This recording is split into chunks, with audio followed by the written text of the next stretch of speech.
एगो छठ पत्तल का कह दिया छठ गा के और बाद सोहर घर के हम छोड़ दे कैसे कि समय बहुत कीमती होला। 4 गीत के हमरा ये मंच पे मौका मिलल हम चाहते हैं कि 4 गीत के बाद हमारे छोटे भाई गोलू राजा भी इस दरबार में हाजिरी लगाएंगे और बाद एकदम मिजाज में सब लोग की हाजिरी लागे कैसा सा आई कहे के भाव बा कैसे भाई पहले आके बदरी चीर के बहरी आई वे कहला ना भाई हम कोशिश करो तनी आदरणीय बड़े भैया पवन भैया के गीत गाओ ना हम चाहते नहीं कि अगर त्रुटि गलती हुई तो हम सब कलाकार से आप सब चीज समझ आते नहीं आई अंजनी भैया बदरी चीर के बहरी आई देवो दरिया मन दिखलाई फरमाइश गई डिमांड पे गीत गावत है ओकरा बाद सोहर होई खिलौना होई चाची बदरी चीर के बहरी आई देवो दरिया मन दिखलाई के सुन के आई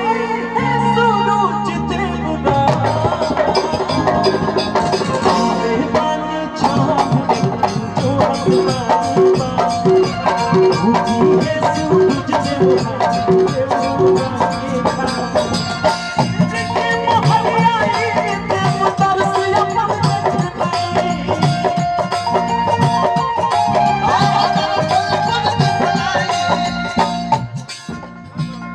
हेलो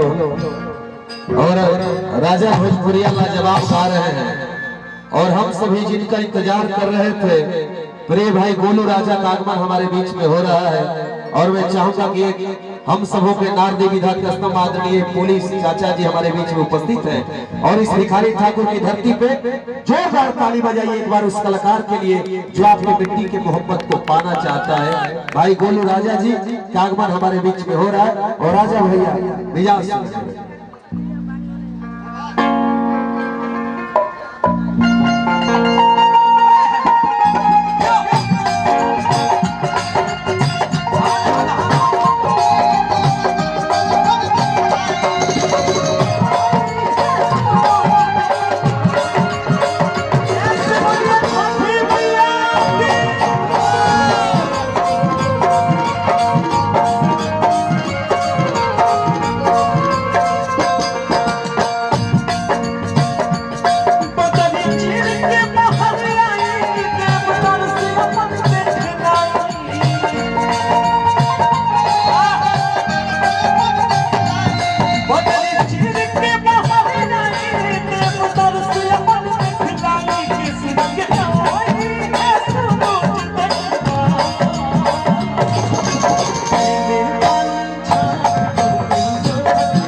गोलू राजा के भी आगमन हो गई और साथ साथ हमारे गीतकार वहाँ के भी गोड़ छू के नमन करता है साथ साथ जय हो आदि ऑटो की पलसुट साजा बनता युवा के दिया जगा बनता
प्रेम से उठा ली,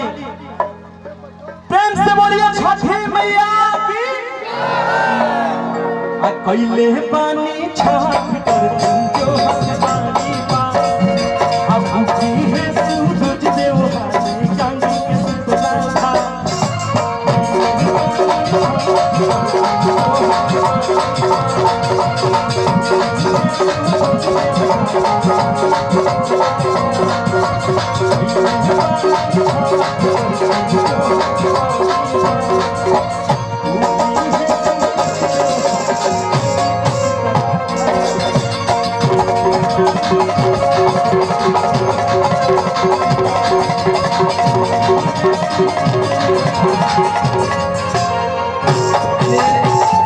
छोटी तनी सा ले आ जाए आज बस 5 मिनट के बाद एकदम हमारे भाई